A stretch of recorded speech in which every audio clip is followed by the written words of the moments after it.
Part 1. Topic: How to master inner peace when the world is too noisy. Have you ever imagined what it would be like to wake up one morning and suddenly nothing outside of you could shake your peace?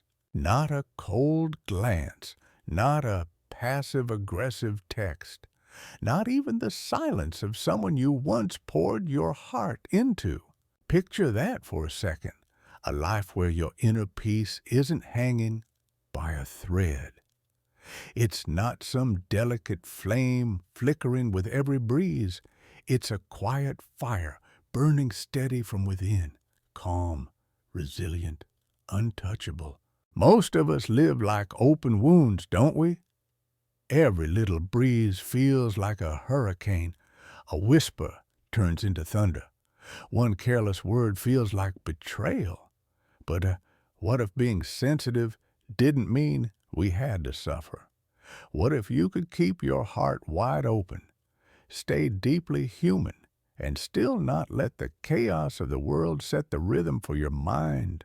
That's what we're diving into today. This isn't about becoming numb. This is about becoming wise.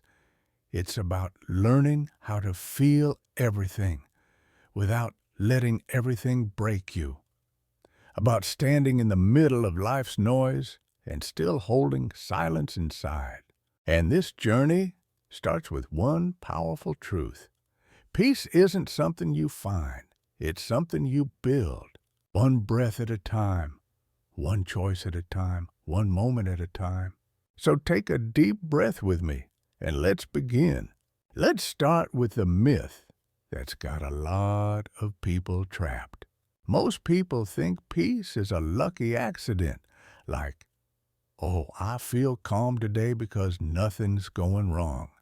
A peaceful morning equal sign, no traffic, no conflict, no stress. But real peace, the kind that sticks around when things aren't perfect, that's not a coincidence. That's a discipline. It's not gifted. It's trained. It's earned. It's practiced quietly and sometimes painfully. You don't just magically wake up one day and feel calm. You become calm by choosing again and again not to feed the fire of chaos. Inner peace is built every time you choose not to answer anger with anger. Every time your body tightens with frustration and instead of snapping, you breathe. Every time you're tempted to clap back, but you let stillness do the talking. That's not weakness. That's mastery. Here's the thing. People often misunderstand peace isn't some lazy, passive thing. It's not lounging on a beach while the world falls apart. Peace is being able to sit with yourself in a storm and not be swept away by every anxious thought your mind throws at you. It's the ability to return to your center even when the world is spinning like crazy. And let's be real, this kind of peace isn't something you read about once and suddenly embody. You don't find it in a quote. You build it into your nervous system through repetition, through presence, through learning how to shift your focus over and over again. There will be days when life hits you hard. A cruel comment, a plan that falls apart, a relationship that feels off. Your old wounds start aching, and those right there are the moments where real peace is either built or broken. So what do you do in those moments? You train. You don't panic. You observe. You don't pretend nothing's wrong, but you also don't let the emotion take the driver's seat. You pause. You breathe. You reclaim your power. You're not shutting down. You're stepping into your strength. There's a massive difference between becoming unfeeling and becoming unshakable. And too many of us confuse the two. If you've been waiting for peace to find you, I've got some tough love for you. Stop waiting. Build it. Choose it. Sharpen it like a blade. Cultivate it like a garden. Your peace will never grow stronger than your discipline. Let me say that again. Your peace will never be stronger than your discipline. And the more you practice this discipline, the more people will look at you and say, "Wow, how are you so calm?" Not because you stopped caring, but because you finally learned what's actually worth caring about. Let's unpack another trap real quick. There's this subtle message the world sends, especially to people who feel deeply. It goes something like, if you don't feel everything intensely, you're not really alive. It's a lie, a beautiful sounding lie, but a lie nonetheless. You're not obligated to feel everything so deeply that it wrecks you. That's not strength. That's self-abandonment. Feeling is natural. Feeling is human. But drowning in every ripple of life, that's not passion. That's pain in disguise. When every small thing pierces your heart, an unanswered text, a shift in tone, a friend seeming distant, your emotional world becomes a minefield. You start tiptoeing through life exhausted before noon. And guess what? Most of those moments aren't even about you. Here's a truth bomb for you. Most of life is neutral. It's not out to get you. It's not some personal test. But your mind, especially when it's swimming in unchecked sensitivity, turns minor things into major dramas. So you've got to learn how to pause and ask, wait, is this really about me, or is this just my old fear showing up again? Is this real, or is it just an echo of past pain? You're not a character in everyone's story. You're not responsible for decoding every silent moment or interpreting every flicker of someone's mood. Sometimes people are just tired, distracted, dealing with their own storms. Their behavior isn't always a mirror of your worth. It's a mirror of their journey. And when you learn to filter reality through clarity, not emotion, you don't go cold. You become conscious. So here's your takeaway for today. You don't have to bleed for every battle. You don't have to carry every emotional bruise like it's proof of your depth. Not everything deserves your full emotional investment. Your heart is sacred. Your energy is sacred. Give it with intention, not out of reflex. And when that moment comes, because it always does when your mind starts spiraling over something small, pause, breathe, ask yourself, is this mine to carry? Because the moment you stop letting the small things rule your nervous system, you start building the kind of peace that no storm can shake. Part 2.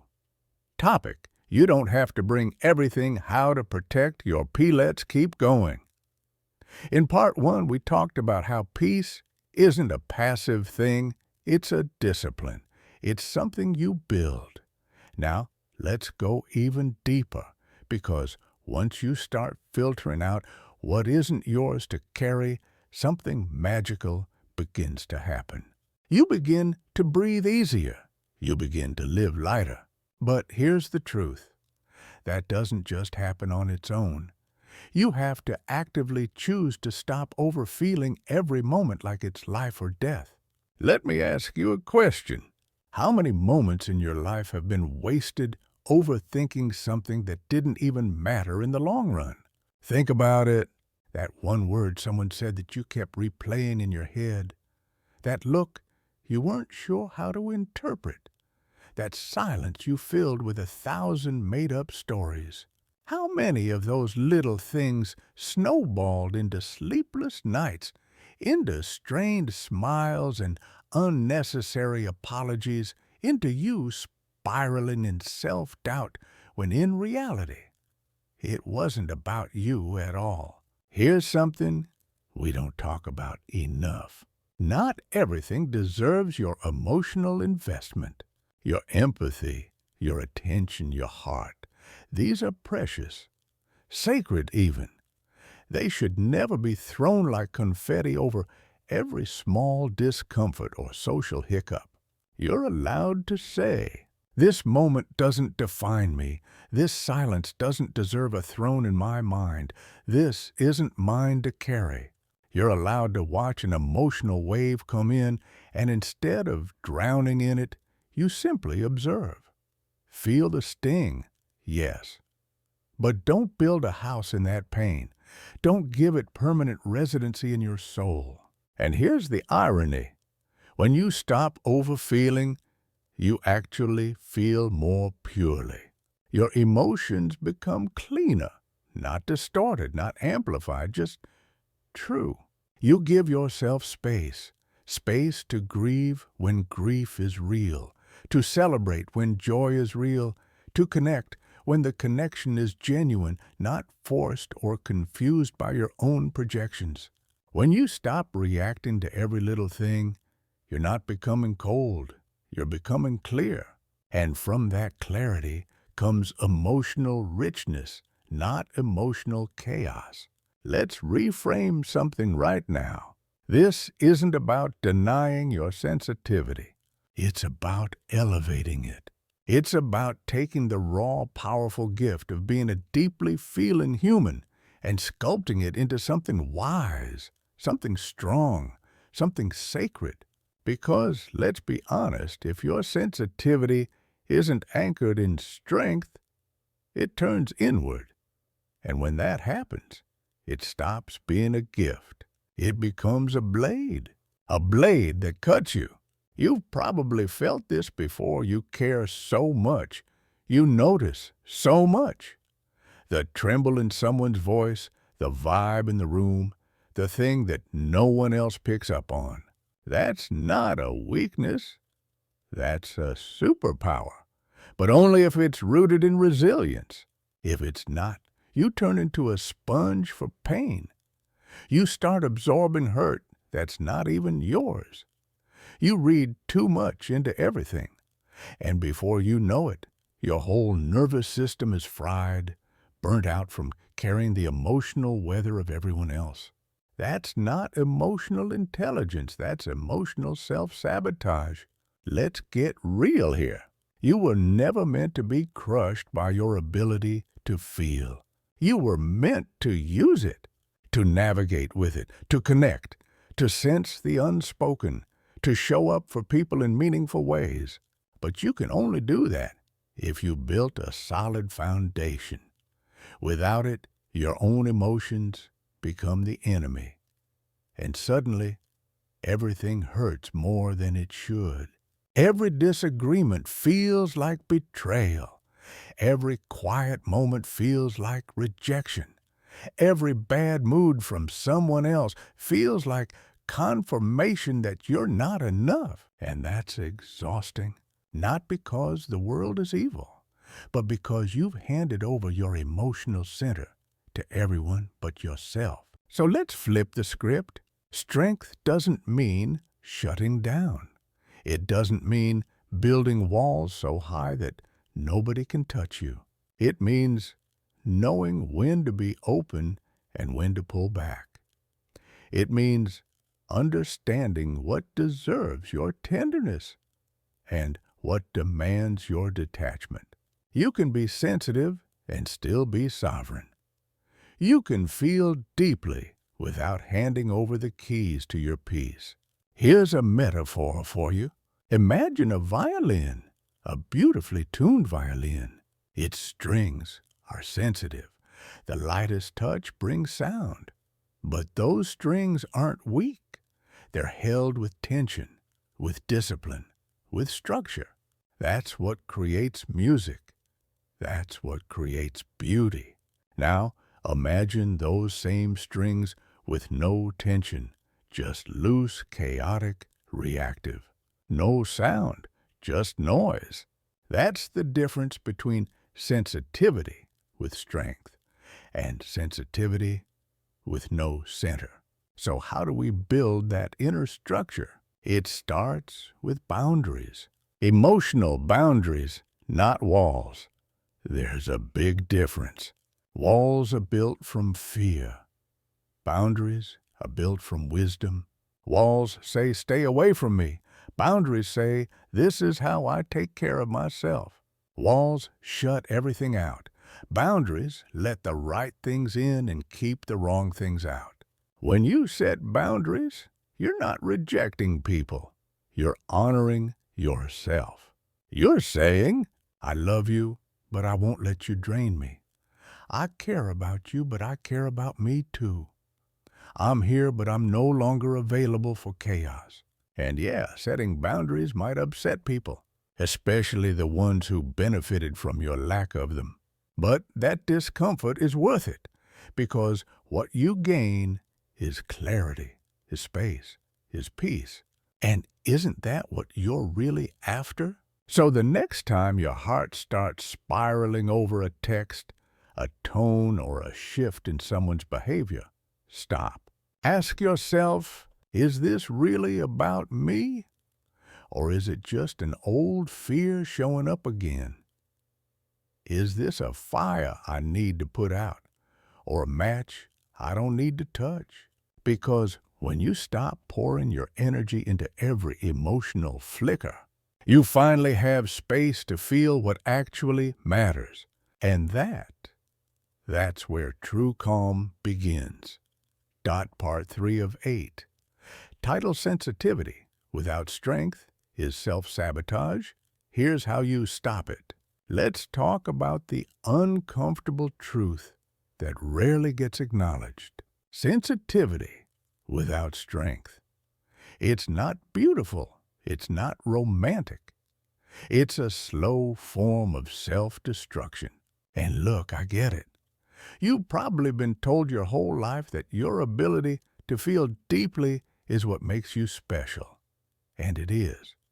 But only when it's anchored, only when it's managed. Because when it's not, sensitivity becomes a weapon, but it turns inward. You start cutting yourself with the very thing that's supposed to connect you to others. You start overthinking every conversation, overanalyzing every silence. You begin confusing emotion with truth. That's not self-awareness. That's emotional exhaustion. So let me say this plainly. You weren't born to suffer from your feelings. You were born to use them, to grow through them, to become the kind of person who sees clearly, connects deeply, and leads with heart, not drowns in it.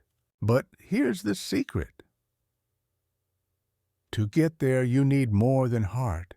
You need resilience. Think about this. A strong person isn't someone who never feels pain. A strong person is someone who knows what to do with pain when it comes. They don't avoid it. They don't get consumed by it. They sit with it, they learn from it, and then they move forward, not deeper, into the spiral. When you don't have that strength, your whole life becomes reactionary. You spend your days responding to everything and everyone as if the world is attacking you personally. Every mood swing from someone else, you think it's your fault.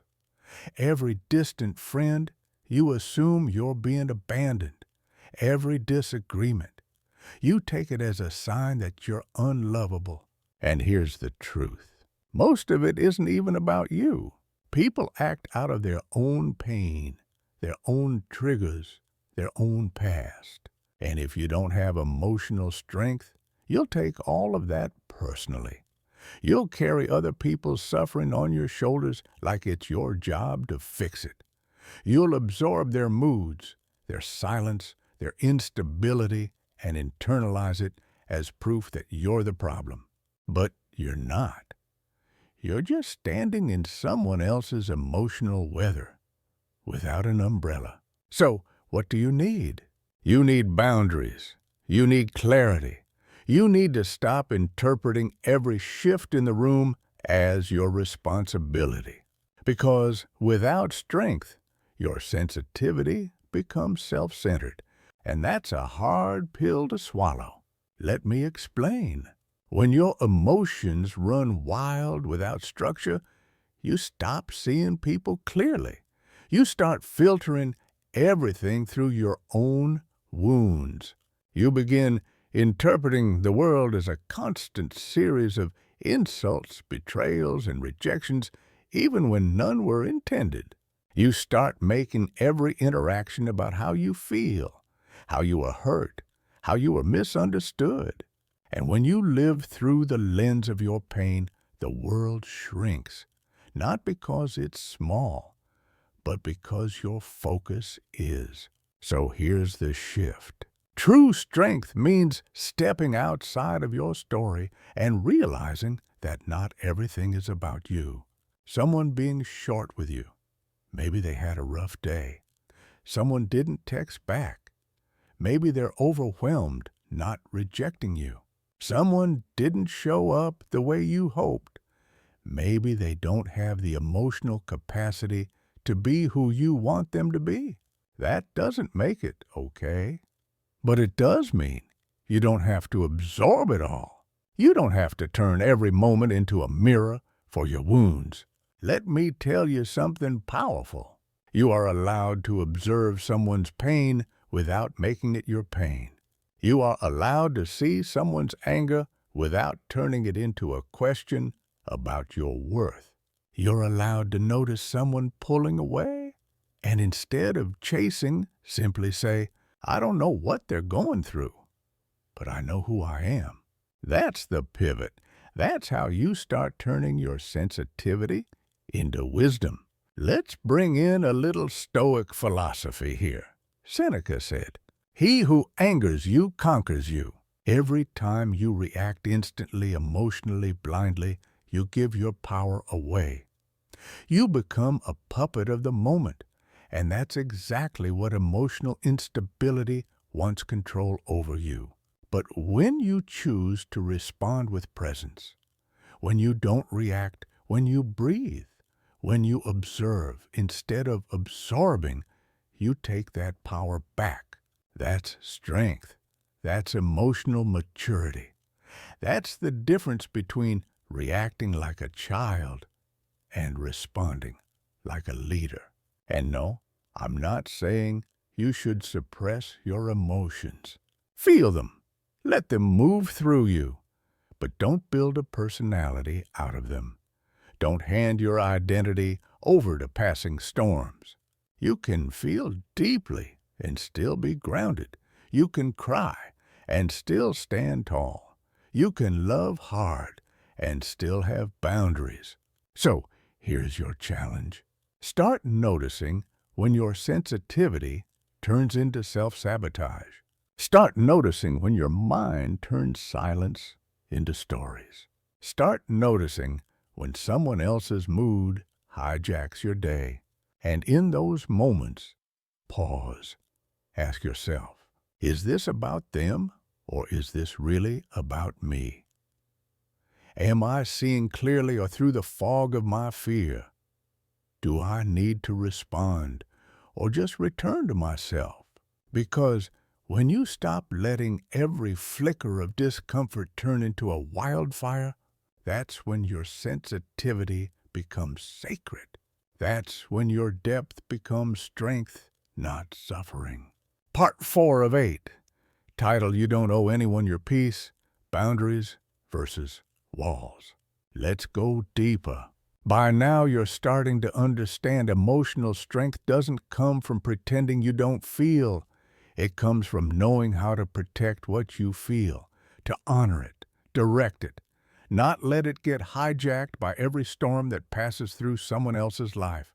And that brings us to something you absolutely need in this journey. Boundaries, not walls. Boundaries. There's a big difference. And if you confuse the two, you'll either burn out or end up lonely and emotionally locked out of your own life. Let me explain. Walls are built out of fear, they say. I've been hurt before, so I'm not letting anyone in again. Boundaries are built out of wisdom, they say. I've been hurt, so I've learned what I need and what I'll no longer allow. Walls shut everything out. Boundaries let the right things in and keep the wrong things out. Walls protect your wounds. Boundaries protect your healing. You see the difference. When you build emotional boundaries, you're not saying, "I don't care." You're saying, "I care deeply, and that's exactly why I can't let this in." You're not closing yourself off. You're creating a safe internal space, a space where your worth is not up for negotiation, where your energy is honored, where your peace is protected like a sacred flame. Let's get specific. A boundary sounds like, "I'm not available for that conversation right now. I can't continue this dynamic. It's not healthy for me. That tone doesn't work for me. Let's come back to this later. I need time alone to process. Please respect that." And yes, it might make people uncomfortable, especially the ones who are used to accessing you on their terms, the ones who got used to you saying yes when you meant no, the ones who benefited from your silence, your flexibility, your lack of limits. But that discomfort, it's not your problem to solve. Setting boundaries might cost you superficial friendships, people-pleasing habits, approval from those who only loved the version of you that overextended. But what you gain is so much bigger. You gain self-respect. You gain clarity. You gain a life that feels like yours again. Now let's talk about the flip side walls. Walls come from pain that hasn't been processed. And if you're not careful, they start to look like boundaries. But they're not. Walls say no one gets close, ever. Boundaries say you can come close, but only if it's respectful, mutual, and real. Walls protect your fear. Boundaries protect your freedom. Because here's the truth. When you wall yourself off, you don't just keep pain out. You keep joy out too. You keep growth out. You keep life out. You end up safe, but numb, protected, but isolated, secure, but stuck. So how do you know the difference? It comes down to energy. When you're acting from fear, you feel tense, tight, defensive, on edge. When you're acting from clarity, you feel calm, grounded, honest, clear. One is rooted in panic. The other is rooted in presence. Boundaries are intentional. Walls are reactionary. And when you live behind walls long enough, you start to believe a dangerous lie. This is just who I am. I don't need anyone. But you do. We all do. We are wired for connection. But real connection can only happen when it's safe, and boundaries make it safe. So let's talk about the quiet power of healthy boundaries. Sometimes they're not even spoken. They're silent decisions, invisible lines, internal agreements you make with yourself, like the decision not to engage in gossip, the decision to leave the room when the energy feels toxic, the decision to let a call go to voicemail when you're depleted, the decision to say no without guilt and without an essay of explanation. These are the boundaries that protect your spirit in a world that constantly wants access to it. And I want to say this clearly. You don't have to explain your boundaries. You don't need a PowerPoint presentation to justify your peace. A simple, "This doesn't work for me," is enough.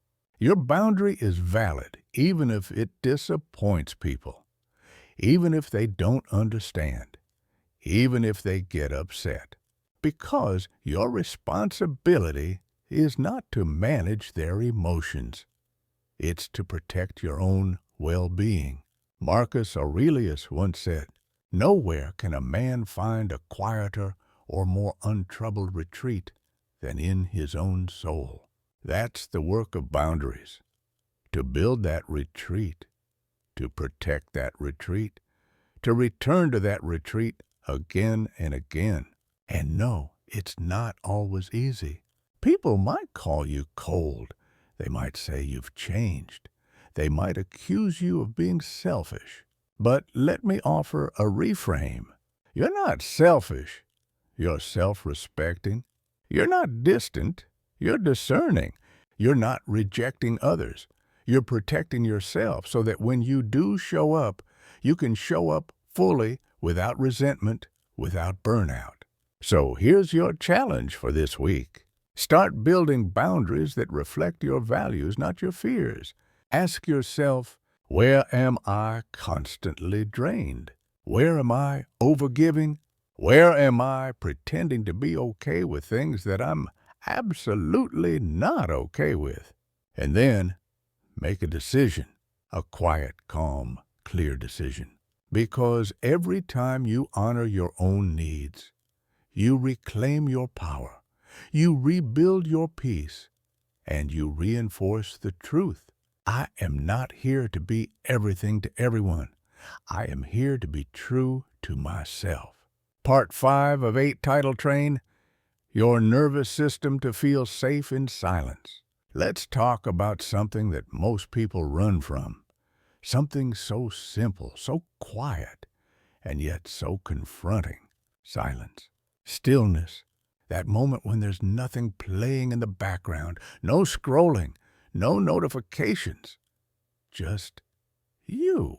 And it freaks people out. Because when there's no noise, no stimulation, and no distraction, what's left? You, your thoughts, your breath, your unfiltered self. And for most people, that feels unsafe. Here's the truth. Most people aren't addicted to noise. They're afraid of what silence reveals. Because silence doesn't just remove the distractions, it removes the defenses.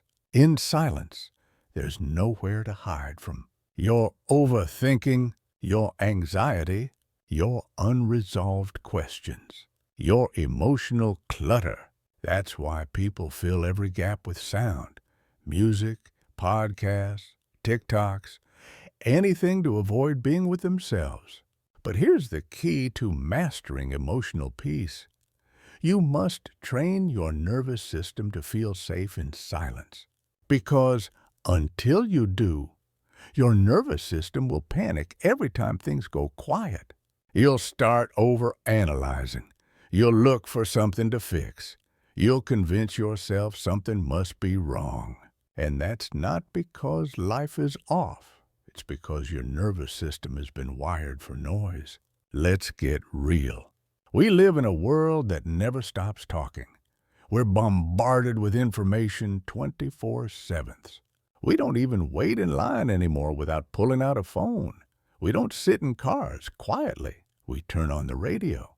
We don't walk in nature without a playlist in our ears. So when life suddenly gets still, it doesn't feel natural. It feels like something's missing. But what's really missing is the relationship with yourself. Silence isn't empty. It's full of truth. You've probably felt it before.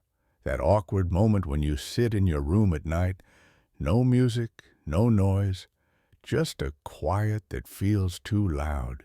And then the mind starts, why did they say that earlier? What if I fail? Should I have done that differently? This is where most people reach for a distraction. But what if you didn't? What if you stayed? What if you taught your body this stillness isn't danger, it's healing? Because here's the secret. When you train your nervous system to be still, you reclaim a power most people will never know. You start hearing your real needs. You start noticing the tension in your body. You begin to sense where you've been avoiding healing. Stillness becomes a mirror. And yes, at first it's uncomfortable. It's like an itch you can't scratch. But over time, that discomfort fades, and something beautiful takes its place. Strength. Not the kind you perform, but the kind you feel deep in your bones. Silence becomes sacred. You begin to feel safe in your own company. You start to enjoy doing nothing, not because you're lazy, but because you're centered. Your value is no longer tied to your productivity. Your peace is no longer threatened by the absence of stimulation. You stop needing the world to entertain you because you've learned how to rest within yourself. And when you get there, your clarity skyrockets, your anxiety fades, you become unshakable, not because the world changed, but because you did. So let's make this practical. How do you actually train your nervous system to feel safe in silence? You start small. Sit in your car for 2 minutes without music. Go for a short walk without your phone. Wait in line without scrolling. Eat a meal alone, just eating. No show, no podcast. These tiny habits signal to your body you're safe. Nothing needs to happen right now. And as your nervous system learns this, your sensitivity stops feeling like a threat. It starts feeling like a superpower again. And here's the most powerful shift of all. You stop equating stillness with loneliness. You stop interpreting quiet moments as rejection. You stop viewing the absence of external activity as a failure.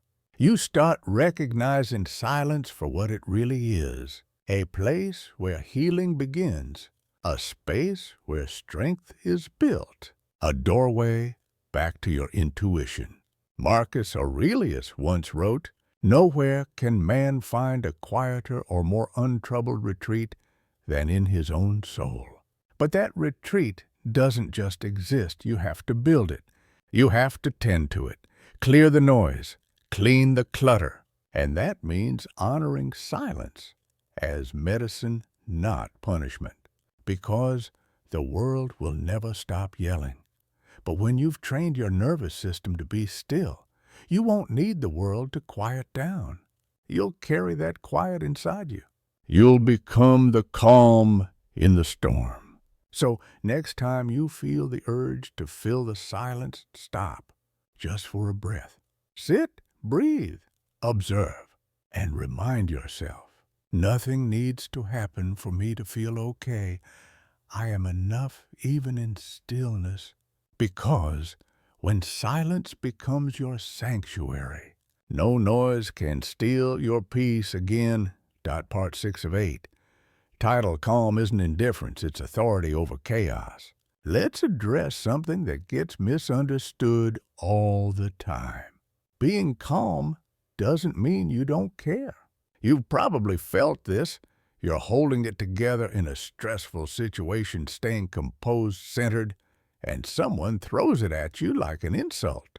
Wow, you don't even care, do you? Why aren't you more upset? How are you so calm right now? But let me be clear. Calmness is not indifference, it's authority. It's not a lack of emotion, it's emotional mastery.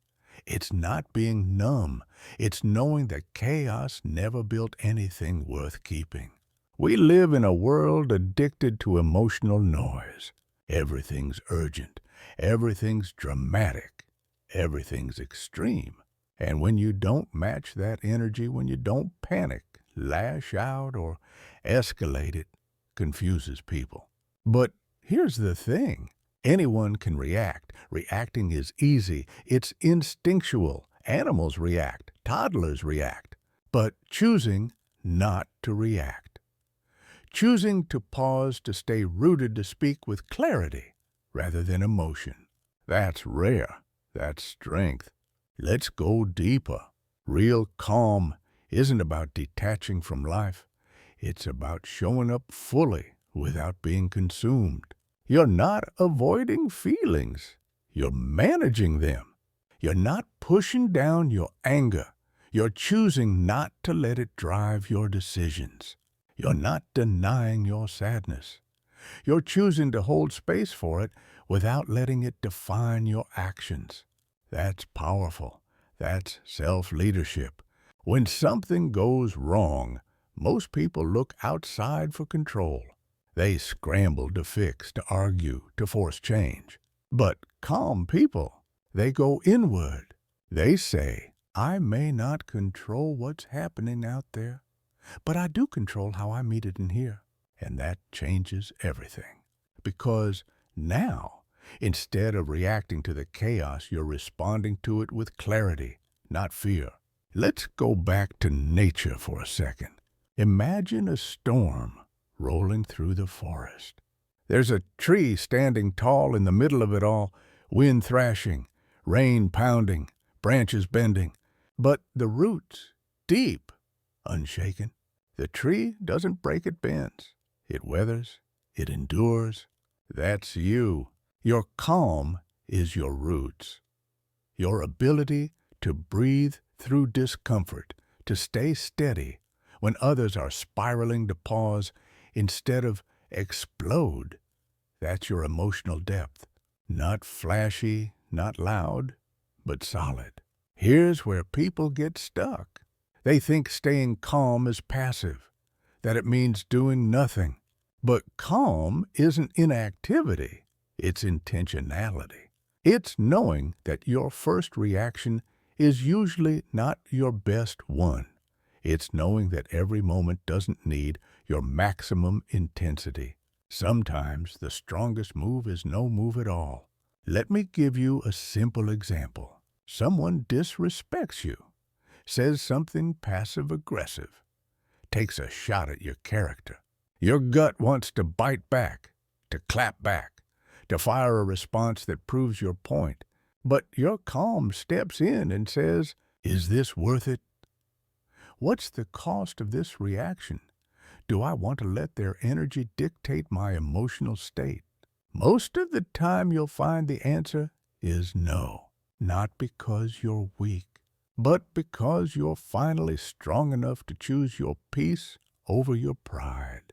And here's the best part. The more you practice this kind of calm, the less effort it takes. Your nervous system starts to believe, I don't need to jump into every fire. I can observe. I can breathe. I can choose. You create space between what happens and how you respond. And in that space, you find your power. You're no longer reacting on autopilot. You're responding like the grounded version of yourself.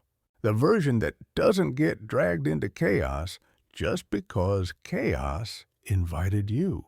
But heads up, not everyone will like this version of you. Some people will mistake your calm for apathy. They'll think you're cold, that you don't care enough. Let them, because here's the truth. You don't owe anyone the performance of panic. You don't need to raise your voice just to prove a point. You don't need to match someone's anger just to be heard. In fact, your calm might be the loudest thing in the room, because calm speaks from strength, and strength doesn't need to shout. Seneca said it best. He who angers you conquers you. So every time you choose not to be rattled, you win. Every time you choose to pause instead of explode, you build. Every time you stay rooted when you could have been shaken, you're honoring something sacred, your inner authority. And just like a flame that burns steady instead of wild, your calm becomes reliable. People start to trust it. You start to trust it. And most importantly, you start to trust yourself. Because you're no longer trying to control the outside world. You're mastering the inside world. And that's where peace begins. So the next time someone challenges your calm, accuses you of not caring, tries to pull you into a fight you didn't start, pause, breathe, and remind yourself, my calm isn't weakness. It's proof that I've mastered the art of staying centered in a world that wants me scattered. You don't need to react to every ripple. You don't need to dance with every drama. You can choose stillness. and stillness will always be the higher ground. Part 7 of 8, titled Don't Take It Personally. It's not always about you. Let's talk about one of the biggest emotional traps you'll ever face, taking things personally. If you want to stay grounded, stay at peace, stay in control of your emotional energy, this is a habit you have to break. Because here's the hard truth. Most people are acting from their own wounds, their own insecurities, their own unhealed stuff. And when they lash out, go silent, act cold, ignore you, gossip about you, misunderstand you, it's usually not about you. But if you don't learn how to see this clearly, you'll keep letting their storm become your storm. You'll keep handing over your peace in exchange for pain that was never yours to carry in the first place. Think about how much time we waste interpreting people. That friend didn't reply.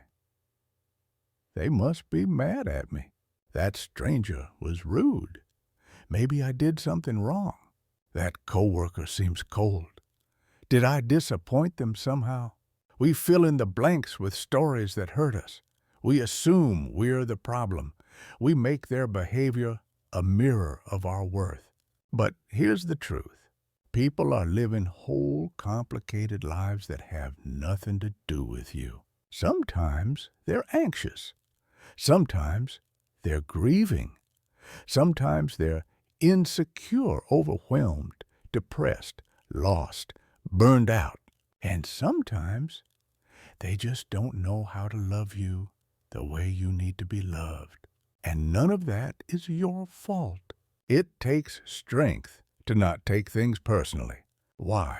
Because your ego wants everything to be about you. It wants validation, approval, recognition. And when you don't get it, it panics. It goes, "What did I do wrong?" It demands answers. It spins stories. But your soul knows better. Your soul doesn't need to prove anything. Your soul just wants peace. And you can't have peace if you're constantly interpreting other people's behavior as a reflection of your worth. Let me be blunt. You are not the main character in everyone's story. You don't need to decode every silence. You don't need to take every bad mood personally. You don't need to read between the lines of every text, every glance, every pause. Because most of the time, it's not about you. Someone's anger might be their own pain spilling out. Someone's withdrawal might be their fear of intimacy. Someone's betrayal might be their self-sabotage at play, not your failure. Again, none of this excuses their behavior, but it explains it. And once you understand this, you stop reacting with pain and start responding with clarity. You stop dancing to the tune of other people's wounds. You stop handing over your energy to people who don't even know what to do with their own. Here's a question to carry with you. Is this truly about me, or is this about something unresolved inside them? Let that question be your filter. Let it slow you down before you take on unnecessary guilt, shame, or anxiety. Because when you stop making everything personal, you reclaim so much freedom. Freedom from overthinking, freedom from emotional exhaustion, freedom from self-blame. Let's be real. You will still get hurt. You will still feel disappointment. You will still face conflict. But when you don't personalize every pain, you process it faster. You heal quicker. You learn more. You stop spiraling and start observing. You stop bleeding over things that were never meant to cut you. You stop investing emotional energy in people who never earned the privilege of accessing your heart in the first place. So what does it look like in real life to stop taking things personally? It looks like this. You get left on read, and instead of spiraling, you let it go. Someone is distant and instead of chasing you, creates space. Someone says something hurtful and instead of reacting, you consider where they might be coming from. You don't suppress your emotions. You just don't let them run the show. You feel, you assess, you decide, you stay in control. And here's a bonus. When you stop taking things personally, you become a better friend, a better partner, a better leader, a better human. Because now you're no longer reacting out of insecurity, you're responding out of wisdom. You can hold space for other people's messiness without absorbing it. You can offer compassion without self-abandonment. You can say, I see your pain, but I know it's not mine to carry. And that's not cold, that's conscious, that's powerful. So here's your reminder. You're allowed to protect your peace. You're allowed to set boundaries. You're allowed to let people go, especially if staying means losing yourself. You are allowed to say, I love you, but I won't bleed every time you forget how to love me back.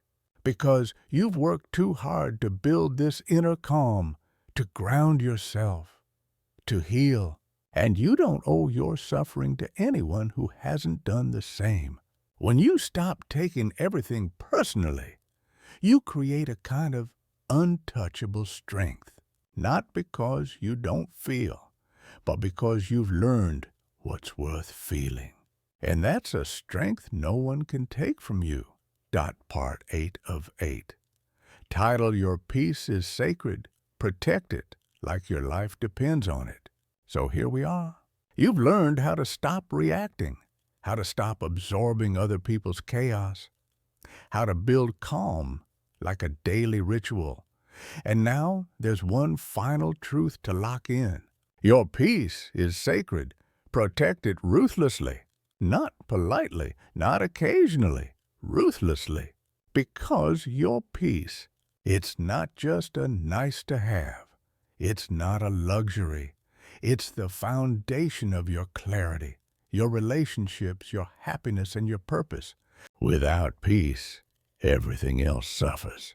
Without peace, your thoughts become noisy, your emotions become confusing, your boundaries get blurry, your goals lose focus, your relationships feel heavy, and your spirit, it starts to dim. And yet, how often do we give our peace away for cheap? One mean comment ruins our whole day. One argument steals our entire weekend. One look of disapproval crushes our self-worth. One person's opinion dictates our entire mood. It's time to stop doing that. You are not here to live at the mercy of every little disruption. You are here to guard the sanctuary inside of you. Because no one else will. You don't owe your peace to a friend who manipulates your kindness, to a family member who guilt trips you into self-abandonment, to a partner who only shows up when it's convenient, to a culture that praises burnout and calls it ambition. Let that sink in. You owe peace to yourself first, because when you honor your peace, you show up better for everything else. Not bitter, not burned out, but grounded, clear, full. Now, listen. Protecting your peace might cost you. You might lose relationships built on your constant availability. You might disappoint people who only liked you when you had no boundaries. You might no longer fit in where toxicity was the norm. But you know what? You gain. You gain mornings that begin with calm, not chaos. You gain nights where your mind is quiet enough to hear your own dreams again. You gain a version of yourself that isn't chronically exhausted from performing for everyone else. You gain you the real you. Marcus Aurelius said it perfectly. The tranquility that comes when you stop caring what they say or think or do, only what you do. This is the heart of peace. Read that again, because that's the truth you need to carry moving forward. You are the guardian of your own soul, not your critics, not your parents, not your ex, not social media. You. And there's no higher responsibility than protecting that sacred space inside. So how do you do it? You stay kind, but you get clear. You stay open, but you become discerning. You love, but you no longer love people who constantly cost you your peace. You start listening to the signs. That tight feeling in your chest after a certain conversation, that's feedback. That drained feeling after a visit with someone, that's a boundary calling. That heaviness after spending time in a certain space, that's your intuition asking for distance. Listen, honor it, respond, because the world won't get quieter. People won't suddenly become easier. But you can become clearer, stronger, more stable. You don't have to be available for everything. You don't have to explain every no. You don't have to tolerate environments or conversations that damage your peace just because it's family or tradition or expected. This is your life, your energy, your path, and no one gets to hijack it unless you let them. Here's the beauty of building your peace like this. You become someone who can walk through storms and not absorb the rain. You become someone who can sit with chaos and not become chaotic. You become someone who can care deeply without losing themselves in the process. That's not isolation. That's liberation. You don't shut the world out. You stop letting it leak into your soul. Let me leave you with this. You don't owe the world your overexertion. You don't owe your anxiety to every crisis. You don't owe your emotional safety to anyone who hasn't earned the right to hold it. What you do owe, you owe it to yourself, to create a life that feels like home inside, a life where your sensitivity is honored, not exploited, where your calm isn't something you have to fight for. It's your natural state. And the only way you get there is through daily choice. You choose your peace again and again and again.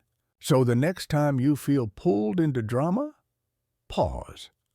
The next time someone tries to guilt you into abandoning yourself, pause. The next time you feel that emotional tension rising, pause. And say this to yourself: my peace is sacred. I protect it like my life depends on it, because in every meaningful way, it does. Thank you for walking through this journey with me. If this resonated with you, share it with someone who needs it. Remind them that they are not weak for wanting peace. They are wise. And until next time, stay rooted, stay calm, stay fiercely at peace.